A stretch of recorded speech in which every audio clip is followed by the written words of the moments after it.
Hello guys, welcome back to my life my style official. আর আমি আকাশ শুরু করছি নতুন একটা ভিডিও। আজ হলো রবিবার আর এখন সময় হলো বিকেল 5টা। তো সবার প্রথম সবাইকে জানাই গুড ইভিনিং। সবাই কেমন আছো? আশা করি ভালো আছো। আর আমিও আজ খুব ভালো আছি।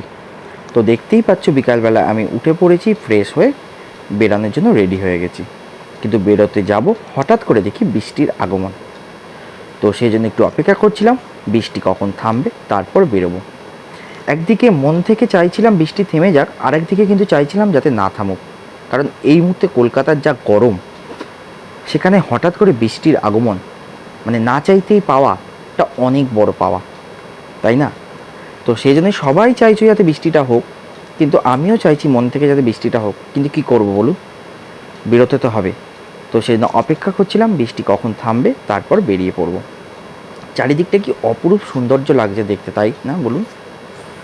মুষলধারে বৃষ্টি হচ্ছে বিকেলবেলা, হঠাৎ করে না চাইতেই এরকম পাওয়া, সত্যি ভাবা যায় না।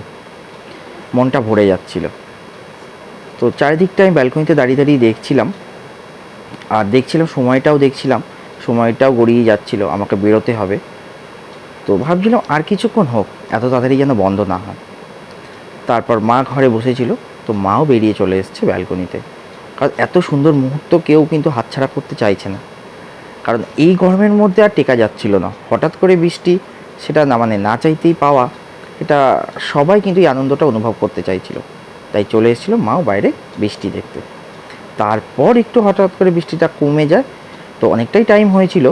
তারপর আমি বেরিয়ে পড়েছিলাম। দেখতেই পাচ্ছেন এখনও কিন্তু হালকা ঝিরিঝিরি বৃষ্টি পড়ছে, আমি ছাতা নিয়েই বেরিয়ে পড়েছি। তারপর সেখান থেকে পৌঁছে গেছিলাম বালি স্টেশন। তো বালি স্টেশনে চলে এসেছিলাম, ট্রেনের জন্য অপেক্ষা করছিলাম। এবং চারিদিকে দেখতে পাচ্ছেন ভালোই লোক আছে, কারণ বৃষ্টির জন্য কিন্তু সবাই মোটামুটি আটকে পড়েছিল। তো সেই জন্য কিন্তু সবাই অপেক্ষা করে যেহেতু এসছে, তো স্টেশনে মোটামুটি কিন্তু ভালোই লোক ছিল।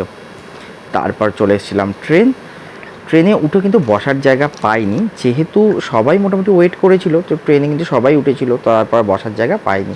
তারপর আমি পৌঁছে গেছি আমার ডেস্টিনেশন, মানে হলো গন্তব্যস্থল। আজ এসেছিলাম হুগলিতে। তো এখন আমি হুগলি স্টেশনে নেমে গেছি, আর এখন হয়ে গেছে সন্ধে। তো এখন টাইমটা দেখতেই পাচ্ছেন, এখন টাইম হলো 7টা 23 মিনিট। তো এখন আমি কোথায় যাব? তো চলুন নিচে যাওয়া যাক। নিচে গিয়ে টোটো ধরে নিয়েছি। তো এখন আমি যাচ্ছি চুঁচুড়া শহরে ঘড়ির মোড় বলে একটা জায়গা আছে, খুব ফেমাস এরিয়া। আশা করি আপনারা সবাই জানেন, যারা কাছাকাছি থাকেন তারা তো অবশ্যই জানবেন। তো আমি পৌঁছে গেছি, পৌঁছেই পেয়ে গেছি আমার বান্ধবীকে। চলুন ওনার সাথে পরিচয় করিয়ে দিই। ওর নাম হলো শর্মিলা, আমার খুব ভালো বন্ধু, অনেক পুরনো বন্ধু। তো চলে এসেছিলো। ও কেন হঠাৎ এসেছিলো সেটা তো অবশ্যই বলবো। তো তার আগে দেখতে পাচ্ছেন ও কিন্তু ক্যামেরা দেখে একদমই তাকাচ্ছে না, কারণ ক্যামেরা থেকে ওরা সব সময় দূরে থাকে। তো দেখতেই পাচ্ছেন যে আমরা ওয়েট করছি আরও কিছু মানুষের জন্য। তো এইখানে চলে এসেছে আমার আরেক বন্ধু, ওর নাম হলো প্রণব। তো হঠাৎ করে ক্যামেরা অন করে ওকে বলি একটু তাকা। ও যেভাবে তাকালো আমি একটা এক্সপ্রেশনে বুঝিয়ে দিলাম যে হঠাৎ করে দেখেছেন কোনো সিরিয়ালে যখন শাশুড়ি বৌমার কোনো ঝামেলা হয়, শাশুড়ি যখন কিছু বলে, মানে বৌমা যখন শাশুড়িকে কিছু বলে, শাশুড়ি কিন্তু এইভাবেই 3বার ফাটাকসে ফাটাকসে ফাটাকসে এক্সপ্রেশন দেয়। আর ও ঠিক সেই স্টাইলে এক্সপ্রেশনটা দিল। তো সেটাই আমি বলছিলাম, আর প্রচণ্ড পরিমাণে হাসাহাসি করছিলাম। তারপর ও আমাকে জিজ্ঞাসা করলো কী করছিস ফোন অন করে। আমি বললাম ভিডিও চলছে। তো দেখার পর হয়ে গেছে ওর, ও আর ক্যামেরার দিকে তাকাচ্ছে না, অন্যদিকে তাকিয়ে রয়েছে। কারণ বলেছিলাম না, ক্যামেরা থেকে ওরা সব সময় দূরে থাকে। তো সেই জন্য যেহেতু বলে দিয়েছি ক্যামেরা অন আছে, সেজন্য ও আর কোনোভাবেই ক্যামেরার দিকে তাকাচ্ছে না। তারপর লেগে গেছে দুজনের মধ্যে ঝামেলা। না, ঝামেলার বিষয়টা সেরকম কিছু একটা গুরুত্বপূর্ণ ছিল না, কিন্তু ঝামেলা তো ওদের করতেই হবে। আর আমাদের গ্রুপের এটা নিয়ম, যখনই দেখা হবে তখনই কোনো কারণে কিছু না কিছু নিয়ে ঝামেলা হবে। আর ওই যে হাত তুলে আমি যে বললাম আমি তো আছি, কারণ আমি তো ওখানে নারদের কাজটা করেছিলাম। কোনো একটা বিষয় নিয়ে যখন ঝামেলা লাগে, তখন অলরেডি আমি দুজনের হয়েই বলি, একবার এর হয়ে একবার ওর হয়ে, যাতে ঝামেলাটা অনেকক্ষণ ধরে চলে। আর আমার বেশ ভালো লাগে ঝামেলা এনজয় করতে। আপনারা কারা কারা এনজয় করেন? তো সেই জন্য কিন্তু আমিও মধ্যিখানে ওদেরকে বেশ একটু উস্কে দিচ্ছিলাম, যাতে ঝামেলাটা কন্টিনিউ হতে থাকে। আর ওদিকে রাতও গড়িয়ে যাচ্ছিল, ওদিকে আরও বাকি যারা যারা আসার কথা ছিল তাদের জন্য অপেক্ষা করছিলাম। দেন তারপর অনেকক্ষণ পর ঝামেলাটা ওদের স্টপ হলো। তো আমি ওকে বোঝাচ্ছিলাম যে ঠিক আছে ঝামেলা যখন হয়েই গেছে ছাড় চ, কিন্তু ও বলছে না আমার সঙ্গে ঝামেলা হয়েছে আজকে আমি আর খাওয়াবো না। কেন খাওয়াবে না, এটাই হলো কথা। তো কিছুদিন আগে ছিল ওর জন্মদিন, তো সেদিন কিন্তু ওর ট্রিটটা আমাদের দিতে পারেনি। তো বার্থডে আমরা সেলিব্রেশন করেছিলাম, বাট কোনো কারণে ওর টাইম হয়ে ওঠেনি, তাই কিন্তু ও ট্রিট দিতে পারিনি। তো আজ ছিল ট্রিট দেওয়ার পালা, তাই আমরা সবাই মিলে একসঙ্গে জড়ো হয়েছিলাম।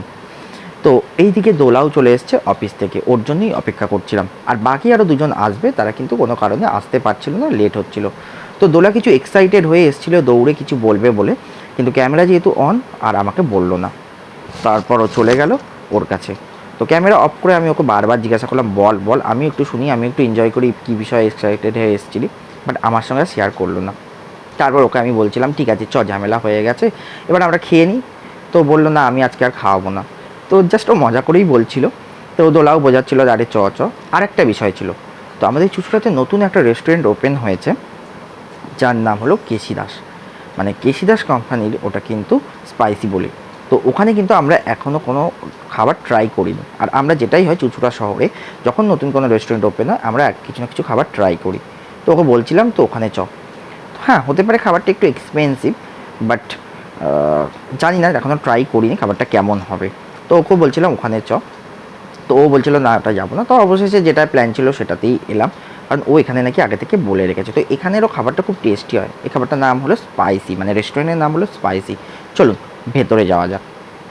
তো এই স্পাইসি চুঁচুড়া শহরের কাছাকাছি যারা থাকেন তারা কিন্তু অবশ্যই জানবেন, কারণ এখানে খাবারের কোয়ালিটি কিন্তু খুব ভালো হয়। মানে এই চুঁচুড়া শহরে এই খাবারের দোকানটা কিন্তু খুব ফেমাস। এখানে কিন্তু মানে আসলেই যে পাওয়া যাবে তা না, এটা অনেকক্ষণ আগে থেকে বলে রাখতে হয় বা লাইন দিয়ে রাখতে হয়। মানে এখানে কিন্তু প্রচুর ভিড় হয়, আমি দোকানে হয়ে বলছি না, এখানে আমরা অনেক বছর ধরে খাই। সত্যি খাবারটা খুব ভালো হয়, মানে বিরিয়ানিটা বিশেষ করে খুব ভালো হয়, অন্য খাবারগুলো বলতে পারবো না। এখানে মাটন বিরিয়ানিটা অসাধারণ লাগে। আমরা কিন্তু বহু দিন ধরে এখানে মাটন বিরিয়ানি ট্রাই হলেই এখানেই ট্রাই করি।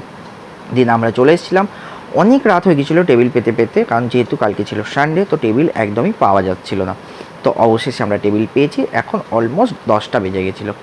তো চলুন আমরা সবাই মিলে বসে পড়েছি, আর ওদিকে মাটন বিরিয়ানির জন্য অপেক্ষা করছি। বন্ধুর থেকে খাওয়া, এটা তো মানে ভালো করে জমিয়ে খেতে হবে, কি বলুন তাই না? এদিকে সবাই কিন্তু অপেক্ষা করছে কখন টেবিলে আসবে গরম গরম মটন বিরিয়ানি। তো দোলা বলছে আরে তোর খাওয়া দাওয়া হয়ে গেলে ঘাড় মটকে বাইরে ফেলে দেবো, খাওয়া দাওয়া হয়ে যাবে তারপর আমরা চলে যাব। এই নিয়ে বিভিন্ন বিষয় নিয়ে মজা হচ্ছিলো, হাসি হচ্ছিলো। একসঙ্গে বন্ধুরা থাকলে যেটা হয় সব তো আর বলা যায় না, তো সেরকমই হাসি মজা চলছিল। তার মধ্যে হঠাৎ করে টেবিলে চলে এসছে গরমা গরম মাটন বিরিয়ানি। উফ, দেখেই না মনটা ভরে গেছে, খাবো কি, মানে দেখেই মনে হচ্ছিল উফ কি অপূর্ব একটা স্মেল। মানে এখানকার মাটন বিরিয়ানি একটা আলাদা স্মেল। তো তারপর খেতে শুরু করে দিয়েছিলাম। আর বাঙালি মানুষ, সেখানে কি চামচ দিয়ে খেয়ে কি আর মন পোষায়, তারপরে আবার মাটন বিরিয়ানি। তো তারপর চামচ রেখে দিয়ে সবাই হাত দিয়ে খাওয়া শুরু করে দিল। তো সবাই মন দিয়ে খেয়ে যাচ্ছে, কেউ কারোর দিকে কোনোভাবে তাকাচ্ছে না। মাটন বিরিয়ানি বলে কথা, গরম গরম হাতের সামনে মাটন, আর কারোর দিকে তাকানোর কোনো প্রয়োজনই পড়ে না। তারপরে চলে এসেছিলো ঠান্ডা স্প্রাইট, মাটন আর তার সঙ্গে ঠান্ডা স্প্রাইট। উফ, এদিকে খাওয়া একদম শেষের পথে, দেখতেই পাচ্ছেন আমি অলরেডি কিন্তু সবার থেকে 3খানা ডিম খেয়ে নিই। একটা কুসুম খাচ্ছি, পাশে আর একটা কুসুম রাখা, আর একটা গোটা ডিম, মানে অলরেডি আমি 3খানা ডিম খেয়েছি। তারপর আবার দু পিস ছিল মাটন, 1 পিস ছিল আলু।